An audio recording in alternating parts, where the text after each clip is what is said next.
You need to stop this pathetic act, Rachel. We all know you're just pretending to struggle for attention. My sister Vanessa announced loudly at our cousin's wedding reception, her voice cutting through the jazz music as she gestured dramatically at my simple black dress from Target. What she didn't know was that 3 days later, an IRS audit would uncover my classified Pentagon pension worth $2.3 million, money I'd been legally required to keep secret for the past 8 years.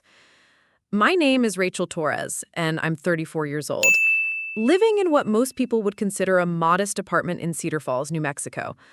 To anyone looking from the outside, including my own family, I appeared to be barely scraping by as a freelance technical writer, driving a 2015 Honda Civic and shopping at discount grocery stores. What they couldn't see, what I was legally forbidden from discussing, was that I had spent 12 years as a cybersecurity specialist for the Department of Defense, working on classified projects that earned me a substantial military contractor pension that I couldn't access or even acknowledge until my clearance restrictions expired. The wedding reception was supposed to be a celebration for our cousin Miranda's marriage to her longtime boyfriend Trevor, but Vanessa had somehow turned it into another opportunity to publicly shame me for what she perceived as my financial failures. She stood there in her designer emerald dress, an $800 piece she'd bragged about buying that morning, pointing at me like I was some kind of charity case while our extended family watched in uncomfortable silence. "Look at her," Vanessa continued, her voice getting louder as she'd clearly had too much champagne. 34 years old and still can't afford a decent outfit, still driving that embarrassing little car, still living in that tiny apartment on Maple Street like some college student. I felt my cheeks burn with a mixture of humiliation and frustration. Every word she spoke was technically true. I did live modestly, I did drive an older car, and yes, my apartment was small. But what Vanessa didn't understand, what none of them could understand, was that this wasn't about inability. This was about necessity, discipline, and most importantly, legal obligation. "Vanessa, please," I said quietly, trying to de-escalate the situation as other guests began to turn and stare. The last thing I wanted was to create a scene at Miranda's wedding, but my sister seemed determined to make her point. "What, please?" she shot back, her perfectly manicured nails catching delight as she gestured dismissively. "Please continue enabling your victim complex? Please keep pretending you're some struggling artist when you're really just too lazy to get a real job." The irony was almost unbearable. If Vanessa only knew that while she was working her marketing job at a local real estate firm, pulling in maybe $45,000 a year, I had been designing cybersecurity protocols for military installations, earning a salary that had allowed me to accumulate the kind of retirement fund most people only dreamed about. But my security clearance came with strict non-disclosure requirements that extended well beyond my active service period. "I have a real job," I replied, my voice steady despite the anger building in my chest. "I'm a technical writer. I work with several clients and—" "Technical writing?" she interrupted with a laugh that was sharp enough to cut glass. "That's not a career, Rachel. That's a hobby that barely pays rent." What she dismissed as typing up instruction manuals was actually my cover story, a legitimate freelance business that allowed me to explain my modest but consistent income without revealing that most of my actual earnings were being held in a classified pension fund administered by a private defense contractor.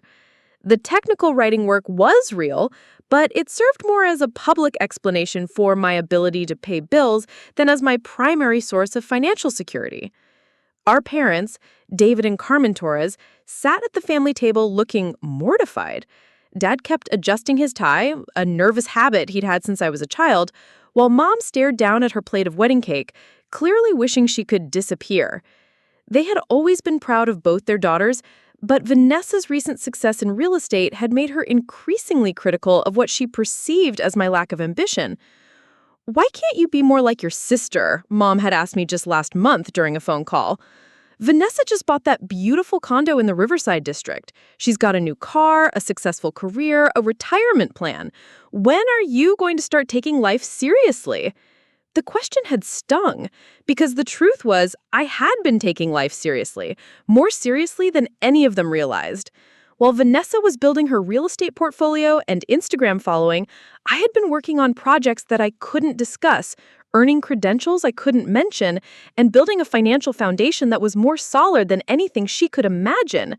But the nature of my work meant that success had to be invisible, accomplishments had to remain classified, and financial security had to be hidden behind a carefully constructed facade of modest living. You know what I think? Vanessa said, swaying slightly as she leaned closer to our table. I think you actually like being seen as the struggling sister. I think you enjoy the sympathy and the way people feel sorry for you. Well, I'm tired of it, and I'm tired of watching you embarrass our family with this act. The wedding reception continued around us, but I felt like we were in a bubble of dysfunction while couples danced and relatives chatted about normal family things.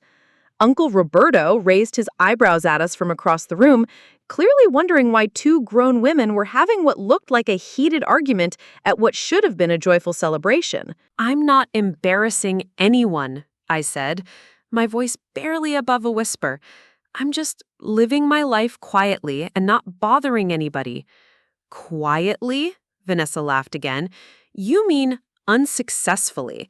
There's a difference between being humble and being a failure, Rachel.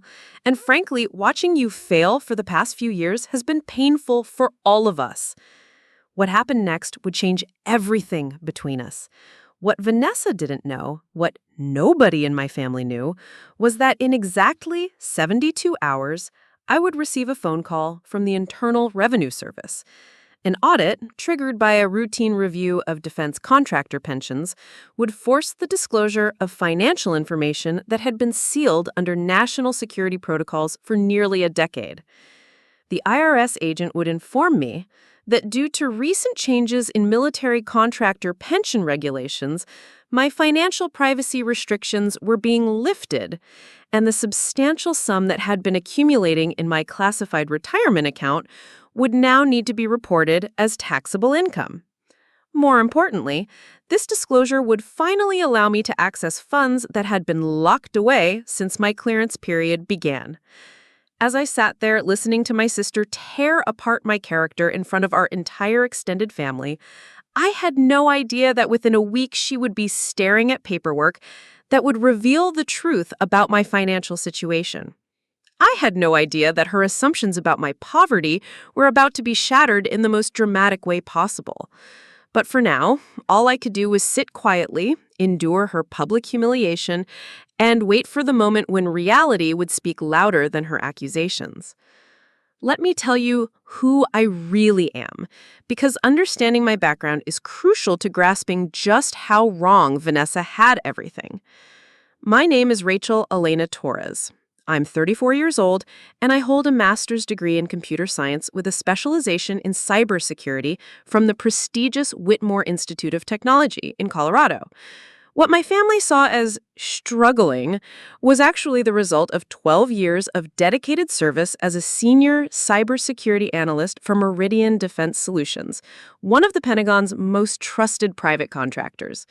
From 2012 to 2024, I held a top-secret security clearance with sensitive compartmented information access, what we call TS/SCI in the industry. This wasn't just some desk job processing paperwork. I was part of an elite team of fewer than 200 specialists nationwide who designed and implemented cybersecurity protocols for critical military infrastructure.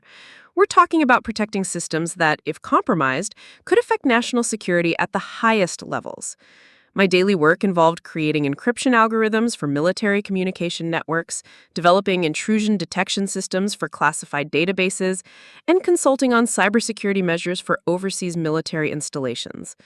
I've written security protocols that are currently protecting U.S. military assets in 23 different countries.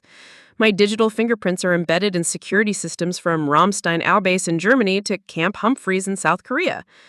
The project I'm most proud of, though I can't discuss the details even now, involved developing a revolutionary firewall system that prevented what could have been one of the most devastating cyber attacks in military history.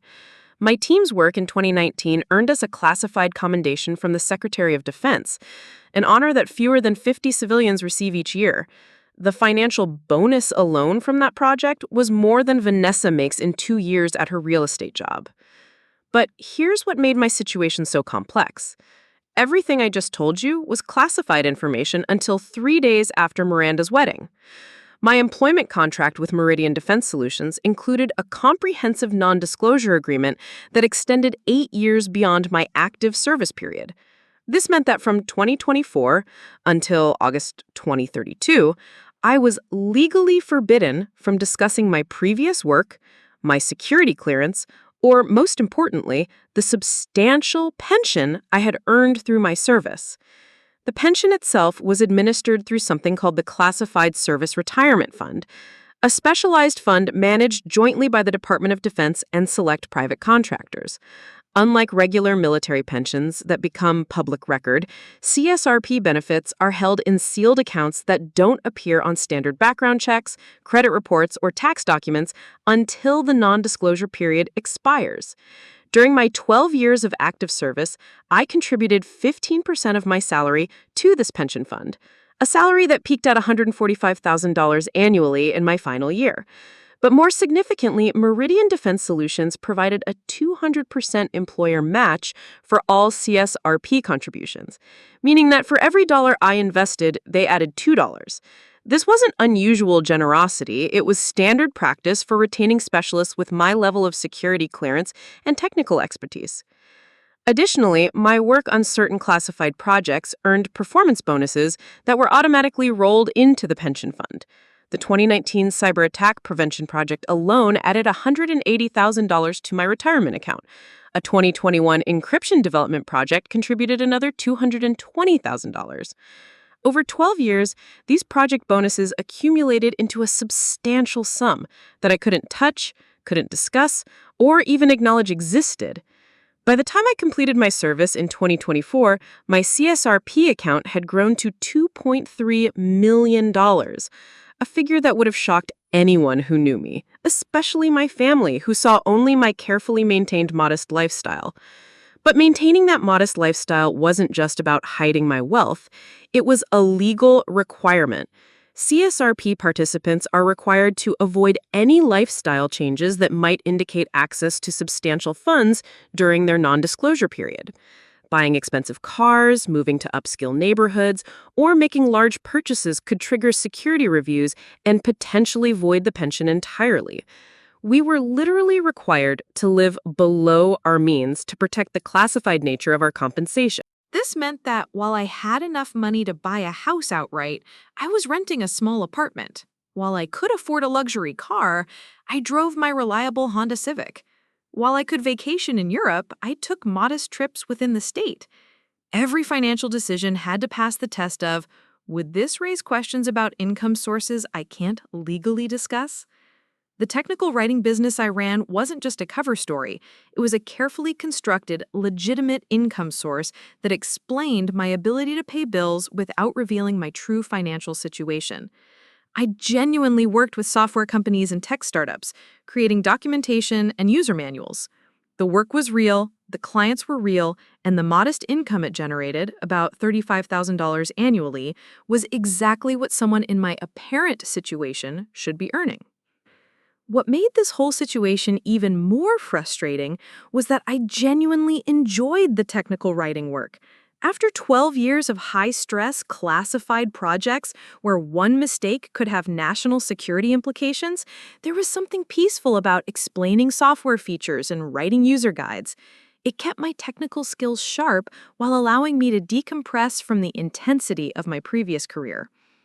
But to my family, especially Vanessa, this looked like professional failure. They saw a woman in her 30s with an advanced degree settling for freelance typing instead of pursuing what they considered a serious career. They had no way of knowing that I was actually in a mandatory transitional period before accessing one of the most substantial private pensions in the defense industry. The stakes of maintaining this secret were enormous. CSRP violations didn't just mean losing the pension, they could result in federal prosecution for violating the Espionage Act. I had seen colleagues stripped of their clearances and prosecuted for far lesser security violations. One former teammate lost everything for simply mentioning his clearance level at a college reunion. So when Vanessa stood there at Miranda's wedding, publicly humiliating me for my apparent lack of success, she had no idea she was criticizing someone who had literally helped protect American military assets worldwide. She was mocking someone whose retirement fund was larger than most people accumulate in a lifetime of traditional employment. But all of that was about to change in exactly 72 hours when an IRS audit would force the disclosure of information that had been sealed for 8 years. The relationship between Vanessa and me hadn't always been this toxic. Growing up in Cedar Falls, we were actually quite close despite our 4-year age gap. She was the outgoing, artistic younger sister who could charm anyone within minutes of meeting them, while I was the quiet, studious older sister who preferred books to parties and computers to social gatherings. Vanessa Marie Torres, now 30 years old, had always been the family favorite, not because our parents loved her more, but because she was simply easier to understand and celebrate. When she won the regional art competition in high school, our entire extended family drove 2 hours to attend the awards ceremony. When she landed her first job in marketing straight out of college, Dad threw a barbecue party to celebrate.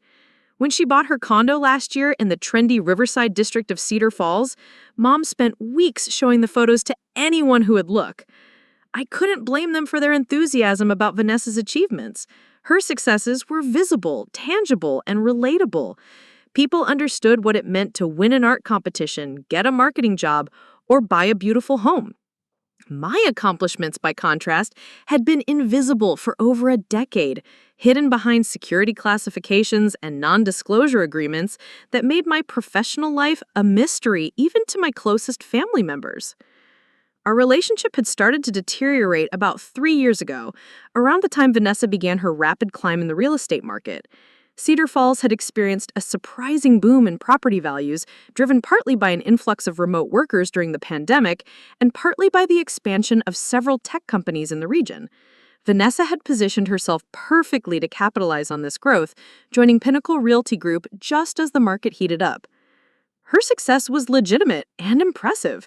In 2022, she sold over $3.2 million worth of residential properties, earning her the Rising Star Award from the Cedar Falls Board of Realtors. In 2023, she expanded into commercial properties and luxury homes, pushing her annual sales volume to nearly $5 million. She had genuinely built something impressive from the ground up, working 60-hour weeks and networking relentlessly to establish herself as one of the top agents in the area. But Vanessa's success had come with an unfortunate side effect. She had begun to view success solely through the lens of visible wealth and status symbols. Her Instagram account, which had grown to over 8,000 followers, was filled with photos of luxury cars she'd driven while showing properties, expensive restaurants where she entertained clients, and designer outfits she wore to networking events. She had genuinely started to believe that external appearances were the most accurate measure of a person's worth and accomplishments. This shift in her worldview had made my deliberately modest lifestyle increasingly incomprehensible to her. From Vanessa's perspective, if I was truly successful or capable, I would naturally want to showcase that success through material possessions and lifestyle choices. My continued residence in a small apartment, my practical clothing choices, and my reluctance to discuss my work in detail had become, in her mind, clear evidence of professional and personal failure. The tension between us had been building gradually over family gatherings and holiday visits. Last Christmas, she had made several pointed comments about my phase of underachievement, suggesting that I was going through some kind of quarter-life crisis that I needed to snap out of. During Easter dinner, she had openly questioned why I wasn't putting my computer science degree to better use, asking loudly enough for the entire table to hear whether I had considered applying for real tech jobs instead of playing around with freelance work. But it was during our cousin Roberto's birthday party in June that she had really crossed a line. After a few glasses of wine, she had pulled me aside and delivered what she clearly thought was a necessary intervention. "Rachel, I love you, but I'm worried about you," she had said, her voice taking on the condescending tone that had become increasingly familiar. "You're 34 years old and you're living like a college student. You're smarter than this, more capable than this. But it's like you're deliberately choosing to fail, and I don't understand why." I had tried to explain that I was content with my life, that not everyone needed to chase the same markers of success, and that my financial situation was more stable than it appeared. But Vanessa had interpreted my explanations as defensive excuses, further confirming her belief that I was in denial about my circumstances. "Look, I get it," she had continued. "The job market is tough, and maybe you made some bad choices early in your career. But you can't just give up. You can't just settle for this minimal existence and pretend it's what you want." What made these conversations particularly painful was that they revealed how little Vanessa actually knew about who I had become as an adult. The sister she thought she was trying to help didn't really exist. She was operating on outdated assumptions about my capabilities, my ambitions, and my circumstances, but my security obligations made it impossible to correct her misconceptions. Our parents, David and Carmen Torres, found themselves caught in an increasingly uncomfortable position between their two daughters. Dad, who worked as a supervisor at the regional water treatment facility, had always been proud of both of us in his quiet way. Mom, who managed the office at a local medical clinic, had always been the family's emotional center, trying to maintain harmony and celebrating everyone's achievements equally. But even they had begun to worry about what they perceived as my lack of ambition and direction. During private conversations, they had started making gentle suggestions about career counseling, networking opportunities, and ways I might get back on track professionally.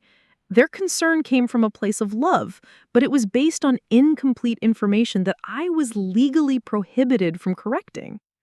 The most frustrating part of this dynamic was that I genuinely wanted to share my accomplishments with my family. I was proud of my work, proud of the projects I had completed, and proud of the financial security I had built. There had been countless moments over the past few years when I had wanted to pull out my security clearance documentation, show them my employment records, or simply explain why I couldn't discuss my previous career in detail.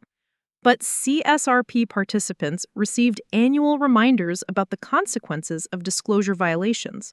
We attended mandatory briefings where former colleagues shared cautionary tales about security breaches that had resulted in criminal prosecution, financial ruin, and permanent blacklisting from government work. The message was clear. Protecting classified information wasn't just a professional obligation. It was a legal requirement with severe consequences for violations.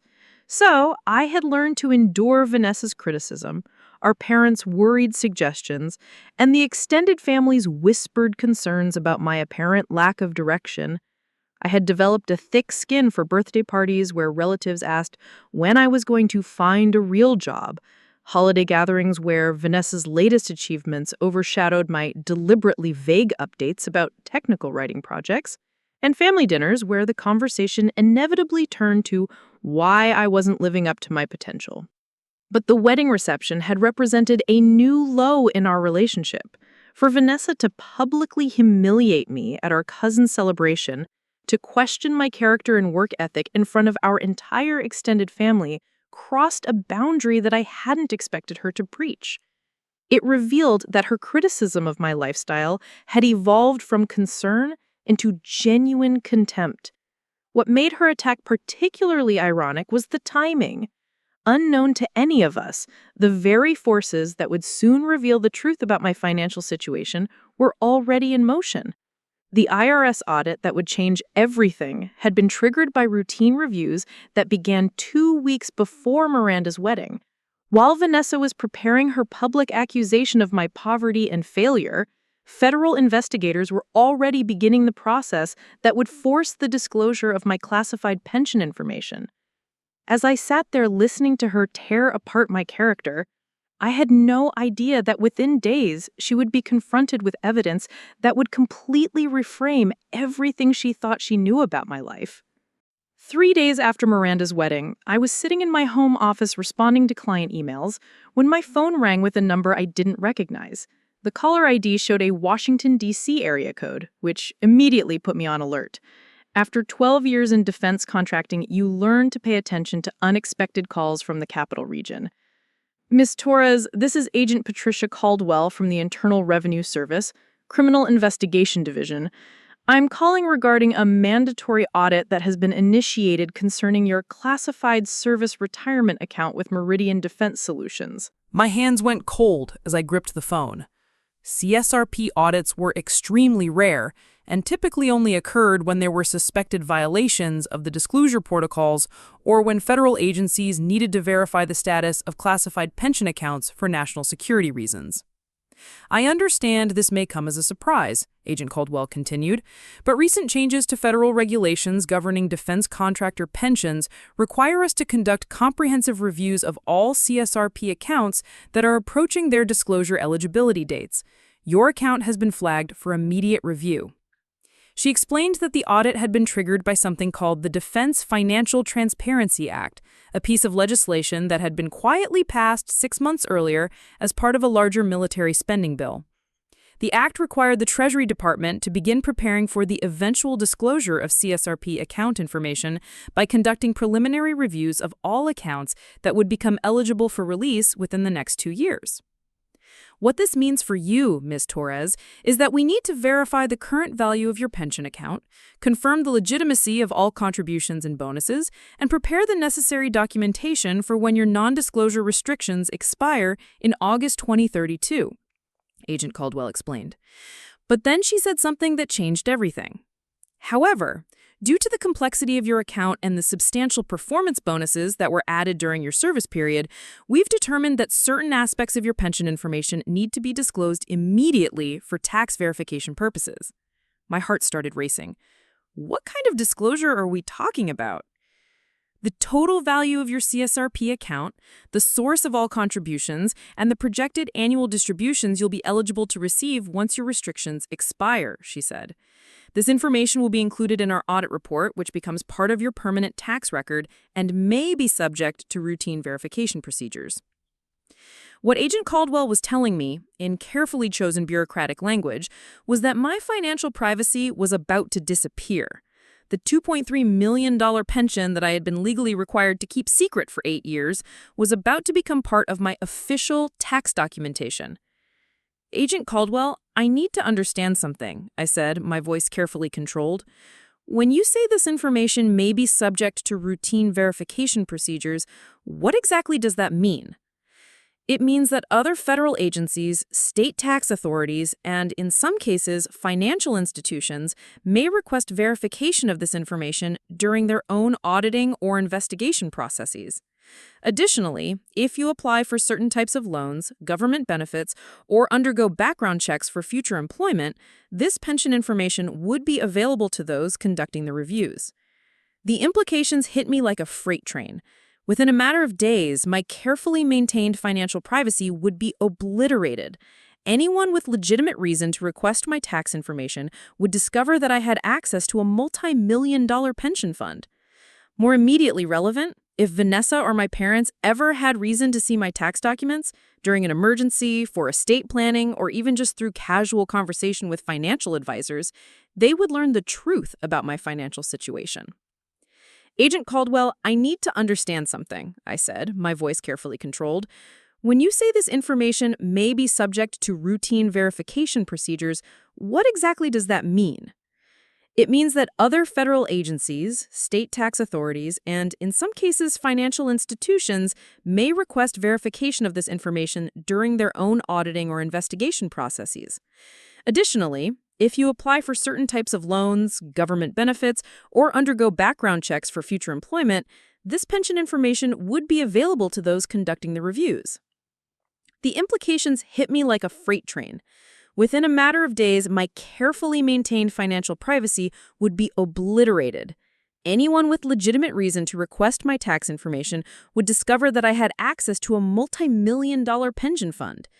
More immediately relevant, if Vanessa or my parents ever had reason to see my tax documents during an emergency, for estate planning, or even just through casual conversation with financial advisors, they would learn the truth about my financial situation. Agent Caldwell, there's one more matter we need to discuss. Our preliminary review of your account has identified some irregularities in the bonus payments that were added to your pension during your service period. My stomach dropped again. What kind of irregularities? It appears that you may have been significantly underpaid for several of your project bonuses, she said. Our analysis suggests that the compensation you received for your work on classified projects in 2019 and 2021 was below the standard rates established for specialists with your clearance level and technical expertise. I couldn't believe what I was hearing. Not only was my pension about to be disclosed, but there was a possibility that it was actually worth more than I had been told. How much more are we talking about? I asked.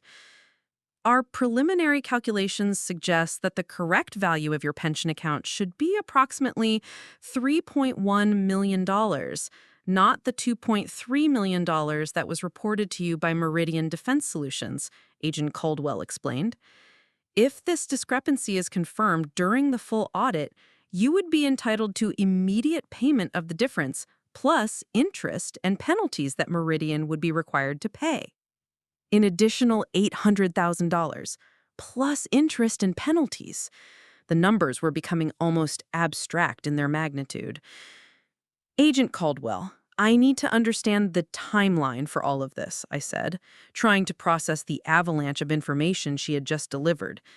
When would I need to make decisions about accessing the pension funds, and when would the corrected value be determined?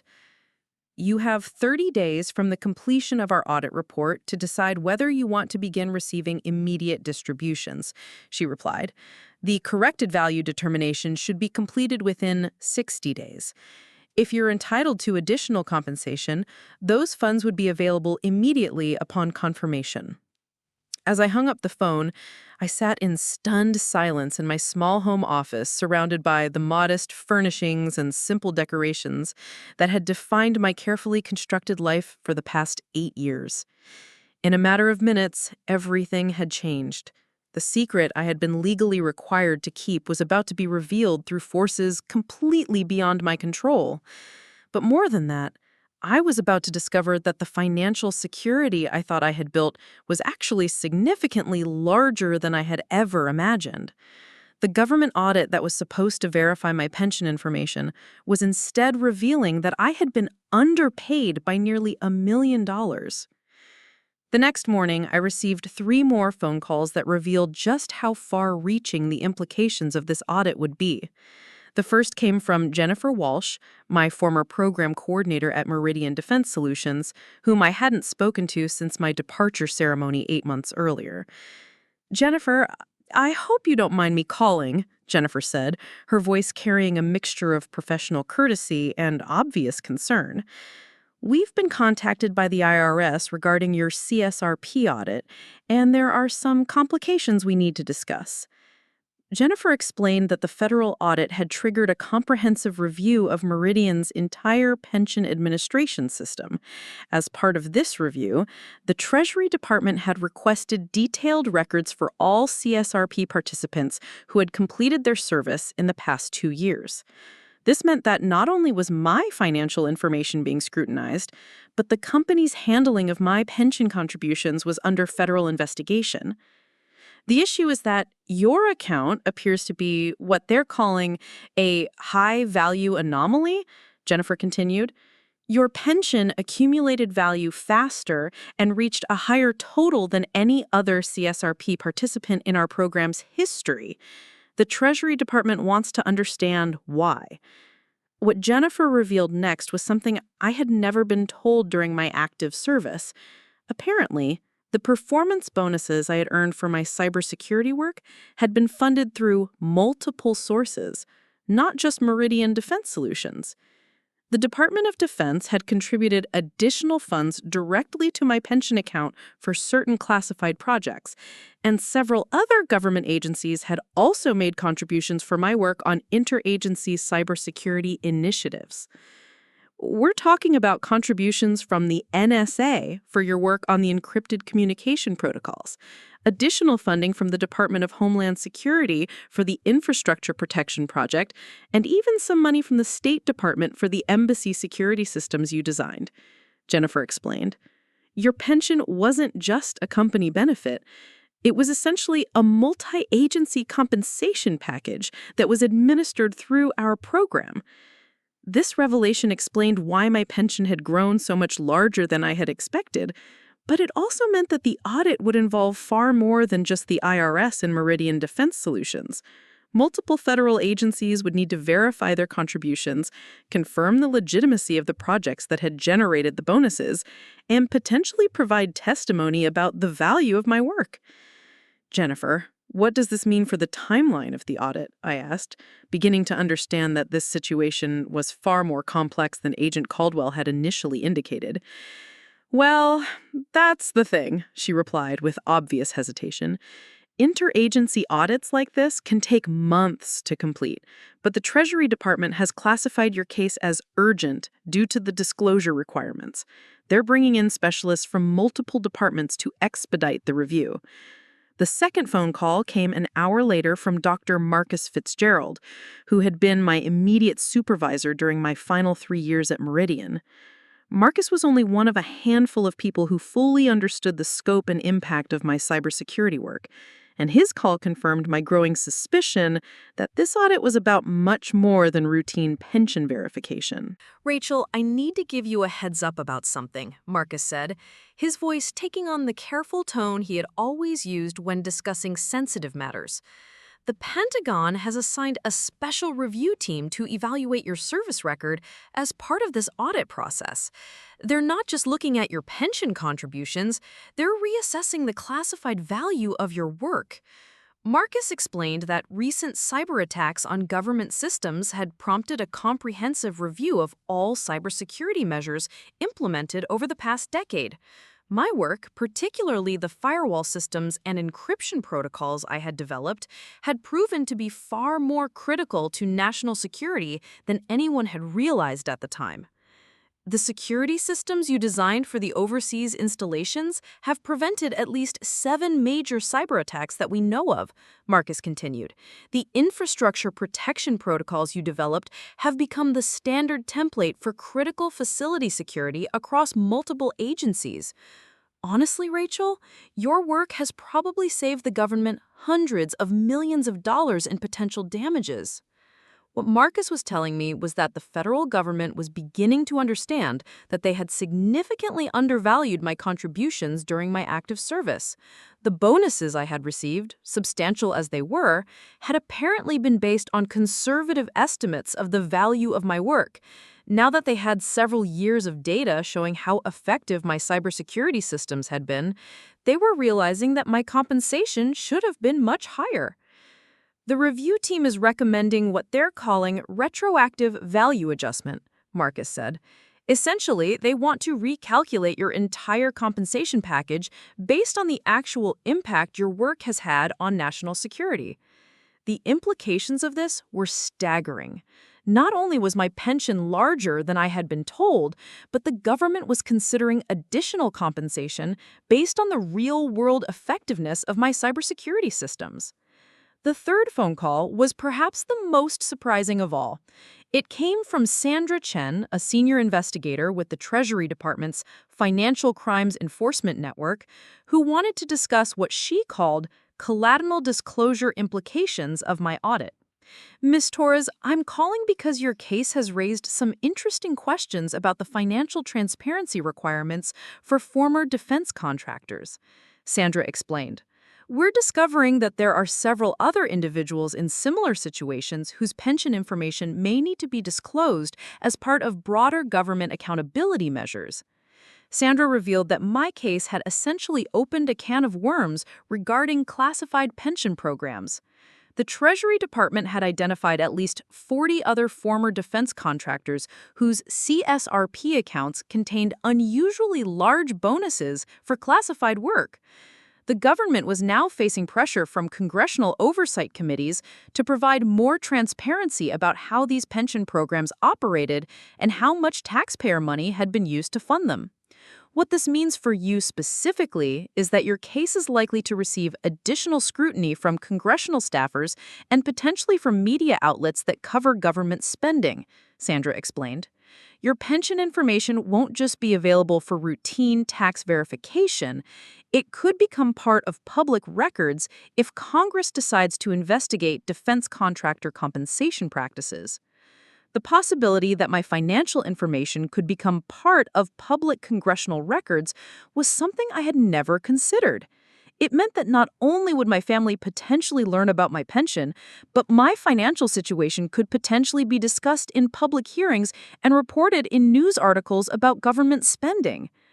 Ms. Torres, there's one more thing you should know, Sandra continued. We've discovered that Meridian Defense Solutions has been underreporting the total value of CSRP accounts in their annual financial disclosures to the SEC. Your account, along with several others, should have been included in their public financial reports, but wasn't. This revelation meant that my pension situation was connected to a potential securities violation by my former employer. Meridian Defense Solutions could face penalties for failing to properly disclose their pension liabilities to investors and regulators.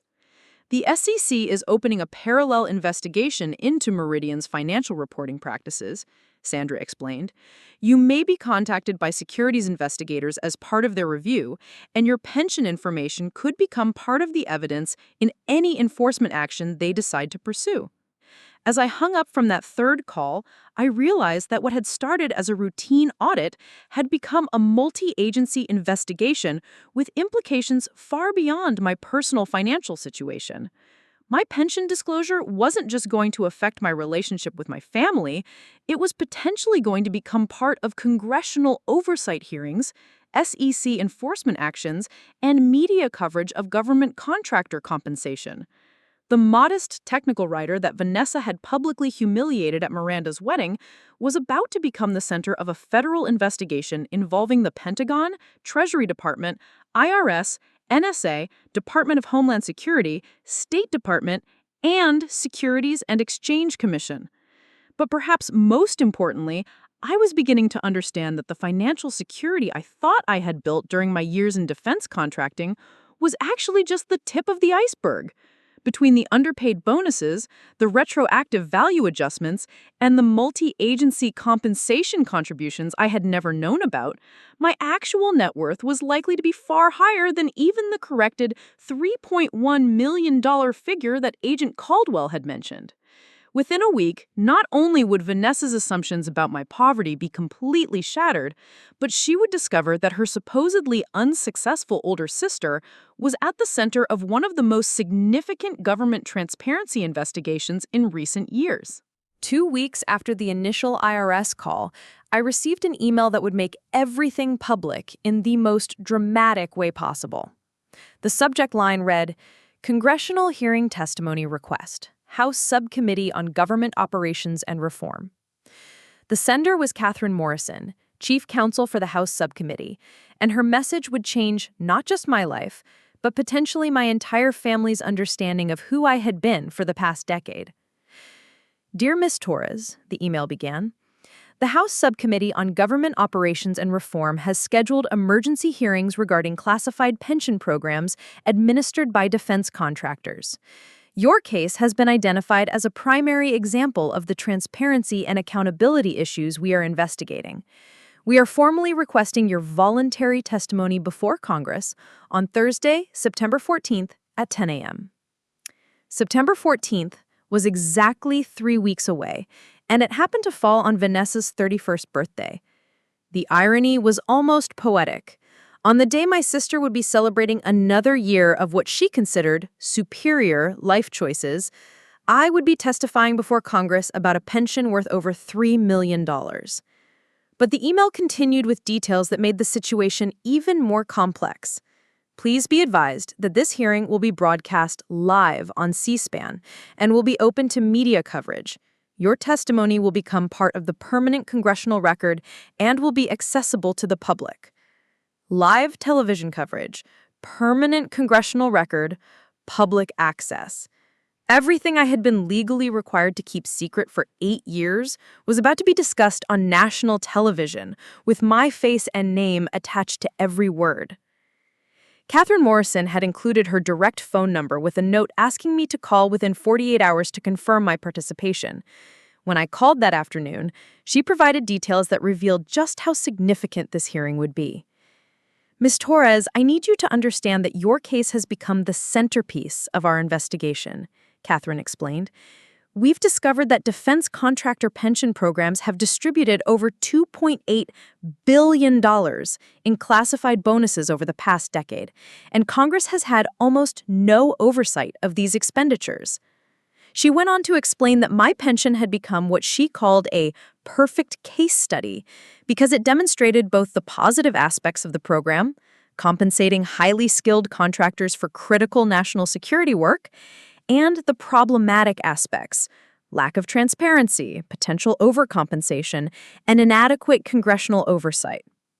Your testimony will help us understand whether these programs are providing the appropriate value for taxpayer dollars or whether they've become a way for the defense industry to circumvent normal government compensation limits. But then she dropped the bombshell that would affect my family most directly.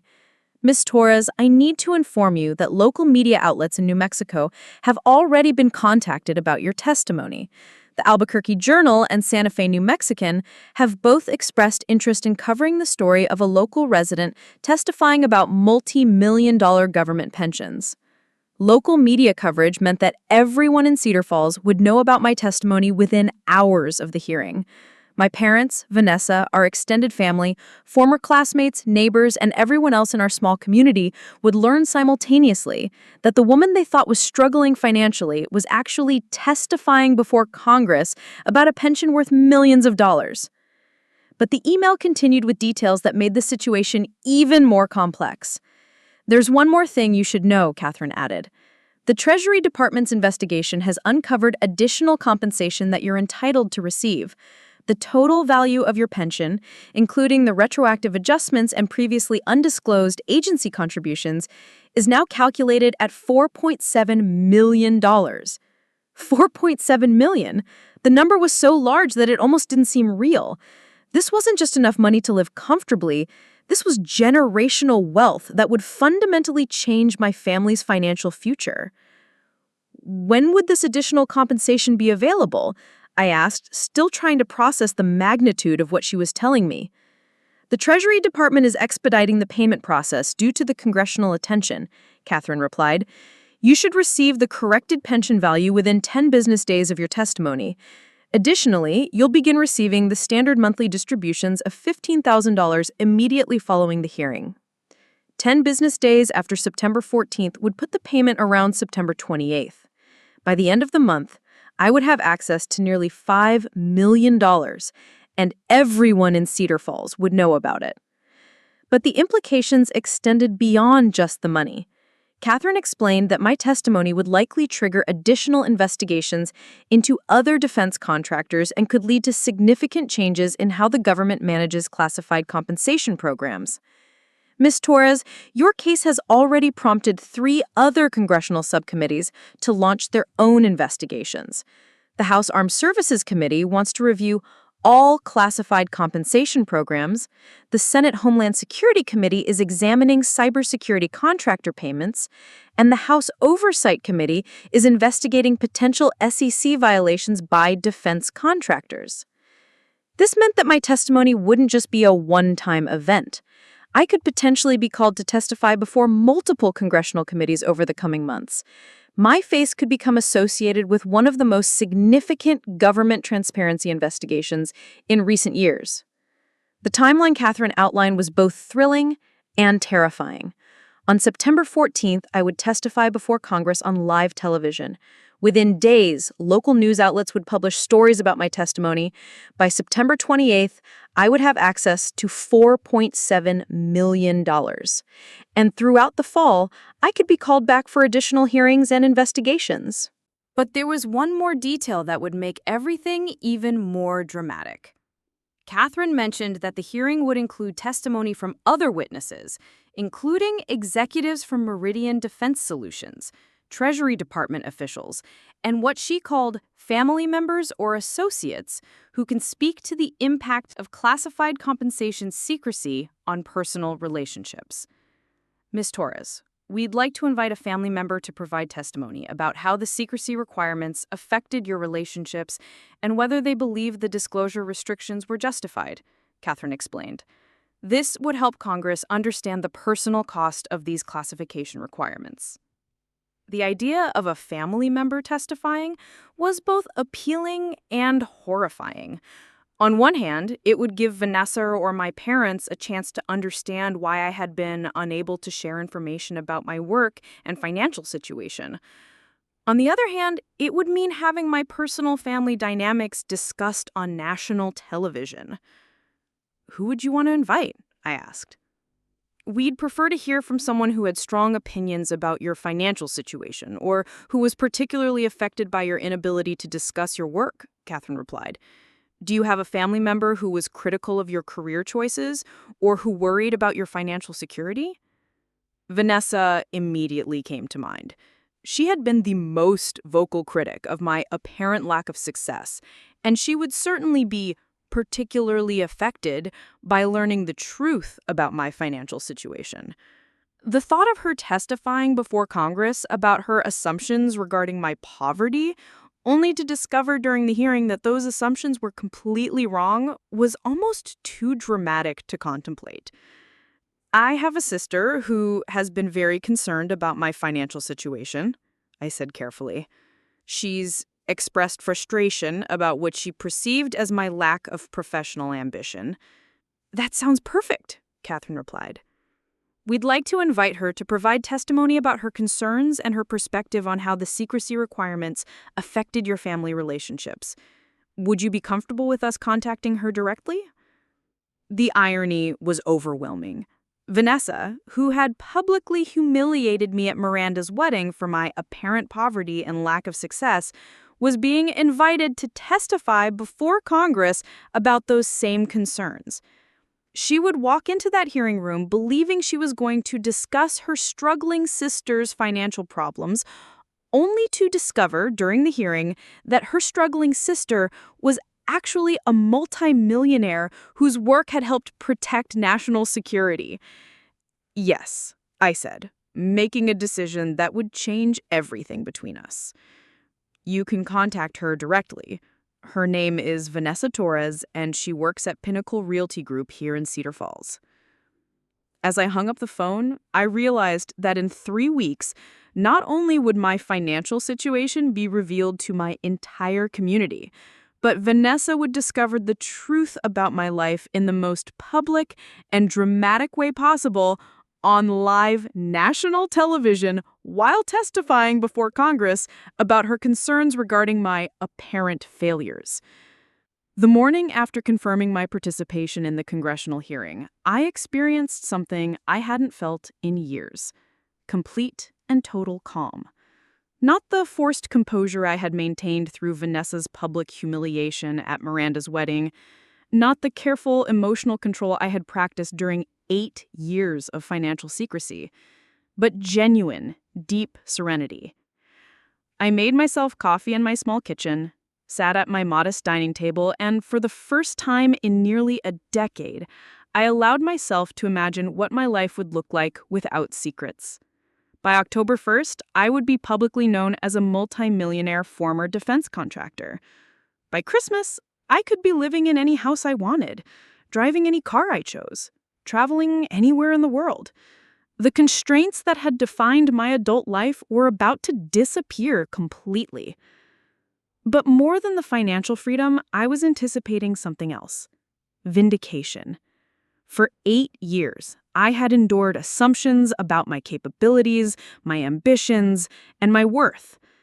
I had smiled through family gatherings where relatives whispered about my apparent underachievement.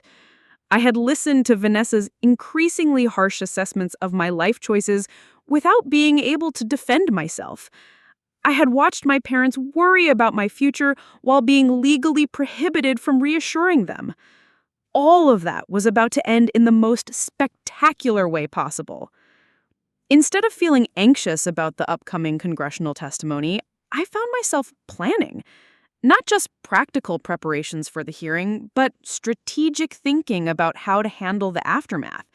This wasn't just about revealing my financial situation. This was about fundamentally reshaping how everyone in my life understood who I was and what I had accomplished. The first decision I made was about my living situation. Within a week of receiving my pension funds, I would start looking for a new home. Not because I was unhappy with my current apartment, but because continuing to live modestly after my financial situation became public knowledge would seem strange and potentially dishonest. I needed to align my lifestyle with my newly revealed circumstances. I spent that morning browsing real estate listings for the first time in 8 years. Cedar Falls had some beautiful properties in the foothills outside town.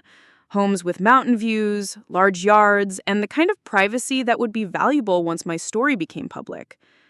I found myself particularly interested in a contemporary house on Silverbrook Drive that had been on the market for 6 months. 4 bedrooms, 3 bathrooms, a home office, and 40 acres of land. The asking price was $850,000, which would have been completely unattainable for the struggling technical writer my family thought I was, but represented less than 20% of my actual net worth. The second decision involved my work situation. The technical writing business had served its purpose as a cover story, but maintaining it after my testimony would be unnecessarily complicated. I began drafting emails to my current clients, explaining that I would be completing their projects by the end of September, but wouldn't be taking on new assignments. I didn't provide specific reasons. Those would become obvious soon enough. But the most important planning involved my family, particularly Vanessa. I knew that Catherine Morrison would be contacting her within the next few days to invite her testimony, and I could already imagine how that conversation would unfold. Vanessa would be thrilled to have an opportunity to discuss her concerns about my life choices in such an important forum. She would see it as validation of her position and as a chance to help me by publicly addressing what she perceived as my problems. The irony was that Vanessa would spend the next 3 weeks preparing testimony about my financial struggles, probably researching government assistance programs and career counseling resources to recommend during her congressional appearance. She might even coordinate with our parents to present a united family perspective on my need for intervention and support. I decided not to give her any indication that I knew about the upcoming invitation. When she called that evening, something she rarely did anymore unless she had specific criticism to share, I answered normally. "Rachel, I've been thinking about our conversation at Miranda's wedding," she said, her voice carrying the patronizing tone that had become her default when discussing my life. "I know I was a little harsh, but I really am worried about you. Have you given any thought to maybe getting some career counseling or financial planning help?" "I appreciate your concern," I replied, maintaining the same calm tone I had been using with her for months. "I'm actually expecting some significant changes in my situation soon." "What kind of changes?" she asked, and I could hear the skepticism in her voice. "Just some developments related to my previous work," I said vaguely. "Nothing I can discuss in detail right now, but things might be different by the end of the month." Vanessa interpreted this as another example of my unrealistic optimism about freelance opportunities. "Rachel, you can't keep waiting for some magical breakthrough that's going to solve all your problems. You need to start making practical decisions about your future." "You're absolutely right," I agreed, which seemed to surprise her. "In fact, I think you'll find that my situation becomes much clearer very soon." After hanging up, I realized that our conversation had given me a preview of how shocked she would be when Catherine Morrison called. Vanessa was so convinced of my financial instability that she would never suspect the real reason Congress wanted her testimony. Over the next few days, I found myself observing my family with new perspective. During a brief visit with my parents, I noticed things that I had never paid attention to before. Dad's work clothes were getting worn and needed replacement, but he was clearly making them last as long as possible. Mom mentioned that they had been postponing some dental work because their insurance didn't cover the full cost. They were comfortable, but careful with money, making the kinds of small sacrifices that families make when they're financially stable, but not wealthy. In a few weeks, I would be in a position to eliminate all of their financial concerns. I could pay off their mortgage, cover any medical expenses, and ensure that they never had to worry about money again. But more than that, I could finally share with them the pride I had felt in my work, the satisfaction of knowing that my cybersecurity systems were protecting American interests around the world, and the professional accomplishments that I had been forced to keep secret. I also found myself thinking about the broader implications of my testimony. The congressional hearing would likely change how the government handles classified compensation programs, potentially affecting hundreds of other defense contractors who were in situations similar to mine. My willingness to testify publicly could help establish new precedents for transparency and accountability in government spending. But perhaps most significantly, I realized that my story could help other families understand the personal cost of security clearances and classification requirements. The secrecy that had protected national security interests had also prevented me from having honest relationships with the people I loved most. My testimony could illustrate why these trade-offs existed and whether they were worth the personal sacrifices they required. As September 14th approached, I maintained my normal routine while quietly preparing for the most dramatic day of my life.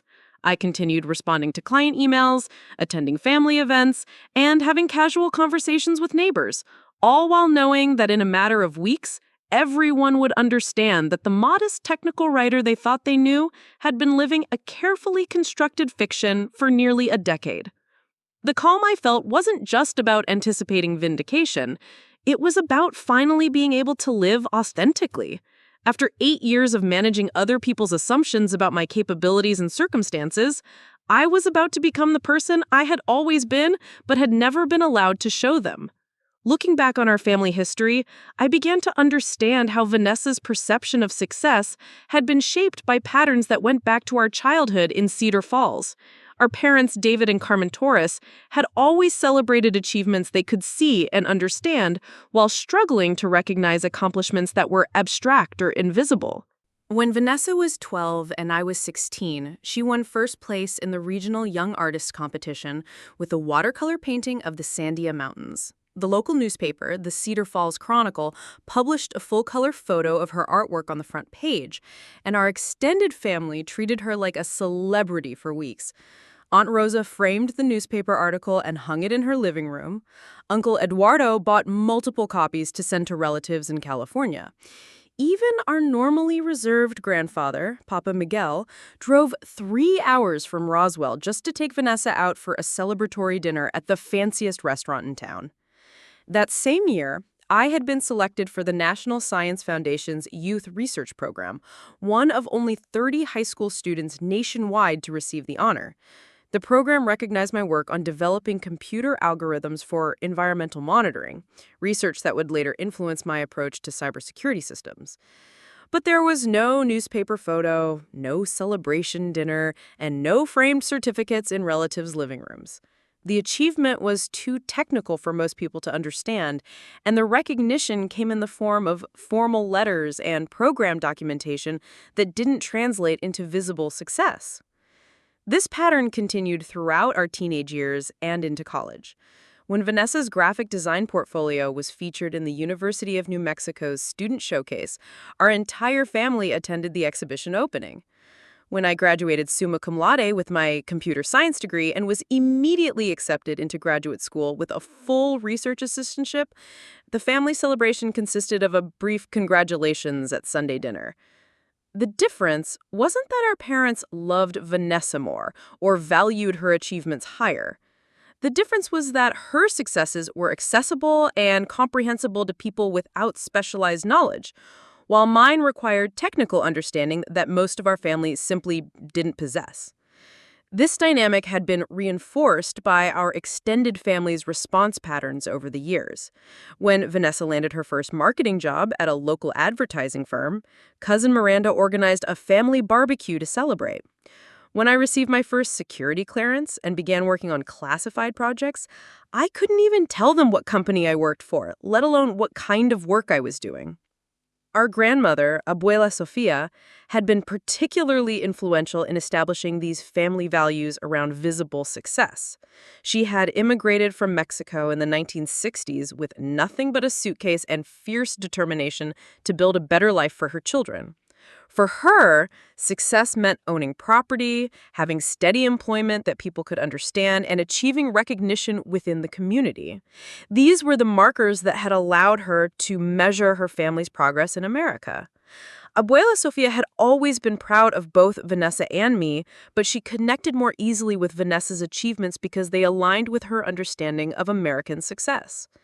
When Vanessa bought her condo, Abuela Sofia spent an entire afternoon walking through every room, touching the walls and appliances, marveling at what her granddaughter had accomplished. "Mira," she would say to visitors, "my Vanessa owns this beautiful home. She is successful in America." My achievements, by contrast, existed in a world that Abuela Sofia couldn't fully access. She knew I was intelligent and educated, but she couldn't point to concrete evidence of my success in the same way she could with Vanessa's condo, car, and visible lifestyle. This family pattern had been reinforced by our extended family response patterns over the years.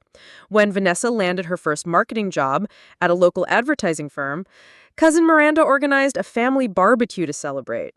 When I received my first security clearance and began working on classified projects, I couldn't even tell them what company I worked for, let alone what kind of work I was doing. Our parents' friend networks had also reinforced these patterns. Mom's colleagues at the medical clinic understood and appreciated Vanessa's real estate success because many of them had worked with realtors when buying or selling their own homes. They could relate to her expertise and recognize the value of her skills. Dad's coworkers at the water treatment facility, mostly blue-collar workers with practical technical skills, struggled to understand what computer science actually involved. They knew it was important and intellectually demanding, but they couldn't connect my education to tangible outcomes in the same way they could understand Vanessa's sales figures and client relationships. This lack of understanding had created a feedback loop where Vanessa received regular positive reinforcement for her achievements, while my accomplishments went largely unrecognized and uncelebrated. Over time, this dynamic had contributed to Vanessa's growing confidence that her approach to life was superior to mine, and her increasing criticism of what she perceived as my lack of ambition and direction. Looking back, I could see how this pattern had affected both of us. Vanessa had learned to pursue achievements that would be recognized and celebrated by our family and community, which had served her well in real estate, where success was measured by visible metrics like sales volume and client satisfaction. But it had also made her dismissive of accomplishments that didn't fit into these familiar frameworks. For me, the pattern had created a strange double life where my professional achievements were invisible to the people whose opinions mattered most to me personally. I had learned to find satisfaction in my work itself rather than in external recognition. But I had also missed the experience of sharing my professional pride with my family. The irony was that both Vanessa and I had been successful in our respective fields, but the nature of my work had made my success invisible, while hers had been increasingly celebrated. This had created an artificial hierarchy where she appeared to be the accomplished sister, while I appeared to be struggling, when the reality was that we had both built impressive careers in different domains. Understanding this family dynamic helped me realize why my upcoming testimony would be so shocking to everyone involved. The congressional hearing would force our family to confront the fact that their understanding of success had been limited by what they could see and comprehend, and that significant achievements could exist entirely outside their awareness. More than just revealing my financial situation, the hearing would challenge fundamental assumptions about how the Torres family measured worth and accomplishment. 3 days after my conversation with Catherine Morrison, Vanessa called me with excitement I hadn't heard in her voice for years. She had just received what she described as the most important phone call of my life from someone claiming to be from Congress. "Rachel, you're not going to believe this," she said, practically vibrating with enthusiasm. "Some woman from the House of Representatives wants me to testify before Congress about government accountability and family relationships." Can you imagine? Me testifying in Washington, D.C. Catherine Morrison had clearly presented the invitation in terms that Vanessa would find irresistible. Rather than explaining that the hearing was specifically about my classified pension, Catherine had framed it as a broader investigation into how government secrecy policies affected family dynamics. Vanessa thought she was being invited to advocate for government transparency, when in reality, she was being set up to demonstrate the personal consequences of her own misconceptions. "What exactly did she say the hearing was about?" I asked, curious about how Catherine had positioned the invitation. "She said Congress is investigating whether government employees and contractors should be required to keep financial information secret from their families. Apparently, there are cases where this secrecy has caused serious family problems, and they want to hear from family members who have been affected by these policies." The brilliant manipulation in Catherine's approach was that everything she had told Vanessa was technically true, while allowing Vanessa to completely misunderstand her role in the proceedings. Vanessa thought she was being invited to advocate for government transparency, when in reality she was being set up to demonstrate the personal consequences of her own misconceptions. "Did she mention anything specific about my situation?" I asked, curious about how Catherine had positioned the invitation. "Well, that's the interesting part," Vanessa replied. "She said she understood that I had concerns about a family member's financial stability and that my perspective could help Congress understand the impact of financial secrecy policies. She seemed to know quite a bit about our family dynamics." Over the following week, Vanessa threw herself into preparing for what she saw as her moment of national significance. She researched congressional hearing procedures, bought a new suit for the occasion, and began drafting what she called her family impact statement. She approached the preparation with the same meticulous attention to detail that had made her successful in real estate. During this period, Vanessa called me multiple times to discuss her upcoming testimony, and each conversation revealed more about how she planned to present our family situation to Congress.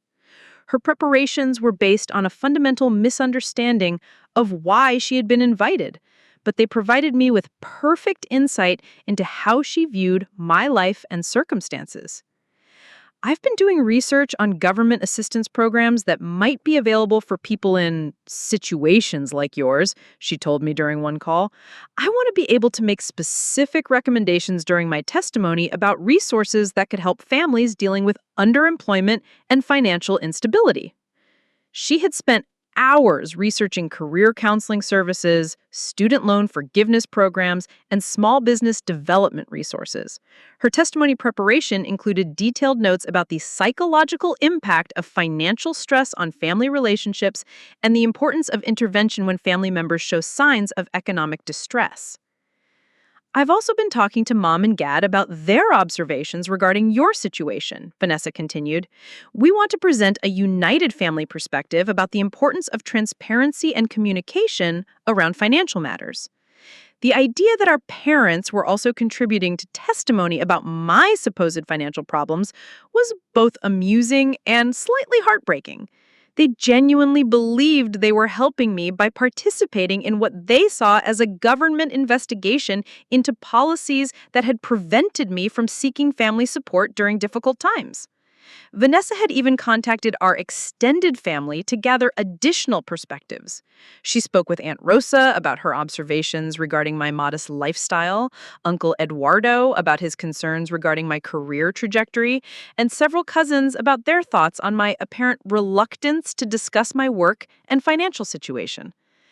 Everyone agrees that the government secrecy requirements have been harmful to our family relationships. Aunt Rosa said she's been worried about you for years, but didn't know how to help because you were so secretive about your circumstances. The irony was overwhelming. My entire extended family was rallying around what they perceived as my need for intervention and support, while simultaneously preparing to participate in the public revelation that would prove all of their concerns had been completely misplaced. But Vanessa's preparation went beyond just gathering family perspectives. She had contacted financial advisors to understand what resources might be available for someone in my apparent situation. She had researched federal programs for underemployed college graduates.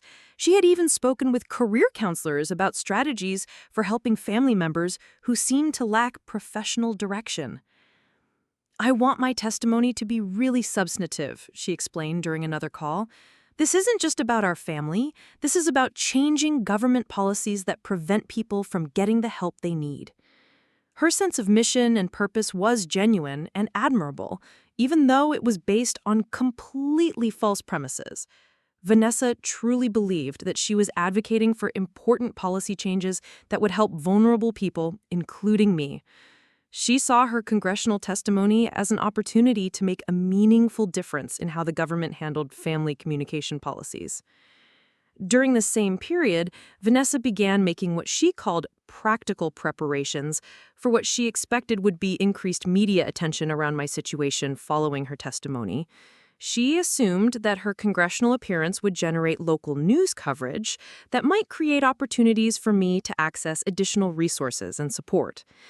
"I've been thinking that after the hearing, we should set up some interviews with local media outlets," she suggested. "If your story gets coverage, it might help connect you with employment opportunities or financial assistance programs." She had even drafted a press release about her upcoming congressional testimony, describing herself as a Cedar Falls resident advocating for government transparency and family communication rights. The press release emphasized her real estate success and community involvement, positioning her as a credible spokesperson for families affected by government secrecy policies. What Vanessa didn't realize was that Catherine Morrison had been carefully monitoring her preparation activities through social media and local network connections. Congressional staff regularly conducted background research on all witnesses, and Vanessa's enthusiastic posting about her upcoming testimony had provided them with detailed insight into her expectations and assumptions. "Your sister's preparation is quite thorough," Catherine mentioned during one of our follow-up calls. "Her research into assistance programs and her family outreach efforts will actually make her testimony more impactful, since it will demonstrate how deeply committed she was to helping someone she believed was struggling financially." The setup was becoming more perfect with each passing day. Vanessa was approaching September 14th with complete confidence that she would be advocating for someone she saw as financially vulnerable, while having no idea that the person she was trying to help was actually wealthier than anyone else in our family. Her testimony preparation had created a detailed record of her assumptions about my circumstances, her concerns about my future, and her recommendations for policy changes that would help people in similar situations. All of this would be presented to Congress and broadcast on national television, creating the most comprehensive possible documentation of how wrong her assessment of my life had been. The most poignant aspect of Vanessa's preparation was that it revealed how much she genuinely cared about what she perceived as my welfare. Despite her harsh criticism and public humiliation, she was investing enormous time and energy into what she believed would help me access resources and support. Her upcoming testimony would demonstrate both the depth of her misconceptions and the sincerity of her concern. September 13th, the evening before the congressional hearing, I received a final briefing call from Catherine Morrison that revealed just how devastating the next day would be for Vanessa's assumptions. Catherine had been coordinating with the Treasury Department, Pentagon officials, and multiple congressional committees to ensure that my testimony would provide the maximum possible impact for their investigation. "Ms. Torres, I need to walk you through exactly how tomorrow's proceedings will unfold," Catherine said, her voice carrying the efficiency of someone who had orchestrated dozens of high-profile hearings. "Your sister's testimony is scheduled to begin at 10:15 a.m., immediately following opening statements from committee members. You'll testify at 11:30 a.m. after we've established the family context through her presentation." The timing was deliberate and brilliant. Vanessa would spend over an hour detailing her concerns about my financial situation, her research into assistance programs, and her recommendations for policy changes to help struggling family members. The congressional record would contain her complete assessment of my circumstances, all delivered with confidence and authority before a national television audience. During your sister's testimony, we'll be displaying several visual aids that she helped us prepare. She provided us with a detailed timeline of what she calls your economic decline over the past 8 years, along with her analysis of warning signs that family members should watch out for when someone is experiencing financial distress. Vanessa had unknowingly created a comprehensive presentation about my supposed poverty that would be shown on C-SPAN while she testified. The visual aids included charts showing my modest apartment rental history, my practical vehicle choices, my freelance income levels, and what she characterized as my social withdrawal patterns that she believed indicated financial shame and depression. Catherine explained, the committee will ask your sister several specific questions about her perceptions of my financial stability. We'll also ask her to elaborate on her recommendations for government policy changes that would help families in situations like yours. But the most devastating element of the hearing design was something Catherine called the document revelation sequence. This would occur immediately after Vanessa completed her testimony, while she remained seated at the witness table. At 11:30, when you take the witness stand, we'll begin by introducing key documents that establish your actual financial status, Catherine explained. The first document will be your Pentagon security clearance verification, showing your TS-SCI status and 12 years of classified service. The second will be your CSRP account statement, showing the current value of $4.7 million. The third will be the Treasury Department's audit report, confirming your eligibility for immediate access to these funds. The documents would be displayed on large screens visible to the entire hearing room, including Vanessa, who would still be seated at the witness table facing the committee. She would watch in real time as evidence was presented that contradicted every single assumption she had just spent an hour defending before Congress. We'll then ask you to explain how the secrecy requirements prevented you from correcting your family's misconceptions about your circumstances, Catherine continued. This will help Congress understand the personal cost of classification policies while simultaneously demonstrating the extent of your sister's misunderstanding. But Catherine saved the most dramatic revelation for last. Ms. Torres, the Treasury Department's final audit results came in this afternoon. The total value of your pension, including all retroactive adjustments and previously undisclosed agency contributions, has been calculated at $6.2 million. $6.2 million. The number was so far beyond anything Vanessa had imagined that it would make her testimony seem almost absurd in comparison. She would spend the morning discussing government assistance programs for someone worth over $6 million. Additionally, Catherine continued, the Pentagon has approved what they're calling an exceptional service recognition payment of $800,000, separate from your pension, to acknowledge the ongoing value of your cybersecurity systems to national defense. This payment will be processed within 48 hours of your testimony. The exceptional service payment meant that by September 16th, I would have access to nearly $7 million.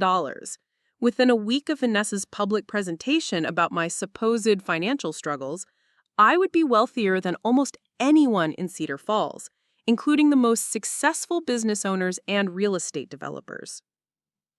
There's one more element of tomorrow's hearing that you should know about. We've arranged for several surprise witnesses who will testify about the real-world impact of your cybersecurity work. These witnesses include a Pentagon cybersecurity director, an NSA operations coordinator, and a State Department security chief who will explain how your systems have prevented specific cyber attacks over the past 3 years. These witnesses would provide concrete examples of how my work had protected American interests, potentially saving hundreds of millions of dollars in prevented damages and protecting sensitive information that could have compromised national security. Their testimony would establish that my compensation, substantial as it was, represented appropriate payment for genuinely critical work. The hearing will conclude with questions about whether your family's misconceptions could have been prevented through different disclosure policies. This will allow Congress to understand both sides of the classification debate, the legitimate security needs that require secrecy, and the personal costs that secrecy imposes on contractors and their families. As I prepared for bed that night, I realized that September 14th would fundamentally change not just my relationship with Vanessa, but the entire trajectory of my life. By the afternoon, I would be publicly known as a multi-millionaire former defense contractor whose work had helped protect national security. Local news outlets would be covering my story. Congressional staff would be using my case as an example in future policy discussions. But more personally, my family would finally understand who I had been during the 8 years they thought I was struggling. They would learn that their concerns about my financial stability had been completely misplaced, that my modest lifestyle had been a legal requirement rather than a reflection of limited resources, and that my reluctance to discuss my work had protected classified information rather than hidden professional failure. The most satisfying aspect of the upcoming revelation wasn't just that Vanessa would be proven wrong, but that she would be proven wrong in the most public and comprehensive way possible. Her assumptions about my capabilities, my ambitions, and my circumstances would be contradicted by federal officials, Pentagon witnesses, and Treasury Department documentation, all broadcast on national television and preserved in the permanent congressional record. Tomorrow, the sister who had publicly humiliated me for my apparent poverty would discover that her struggling older sister was actually one of the wealthiest people in Cedar Falls, with enough money to buy and sell most of the local businesses that represented success in our community's traditional understanding. By tomorrow evening, everything would be different. The secrets would be gone, the financial restrictions would be lifted, and for the first time in nearly a decade, I would be able to live openly as the person I had always been, but had never been allowed to show them. The only question remaining was whether Vanessa would be able to process the magnitude of her misconceptions, or whether the shock of discovering the truth would fundamentally change how she understood not just me, but her own assumptions about success, family, and the nature of achievement itself. September 14th wouldn't just be my vindication, it would be her education. Up next, you've got 2 more standout stories right on your screen. If this one hits the mark, you won't want to pass these up. Just click and check them out. And don't forget to like, subscribe, and turn on the notification bell so you don't miss any upload from us.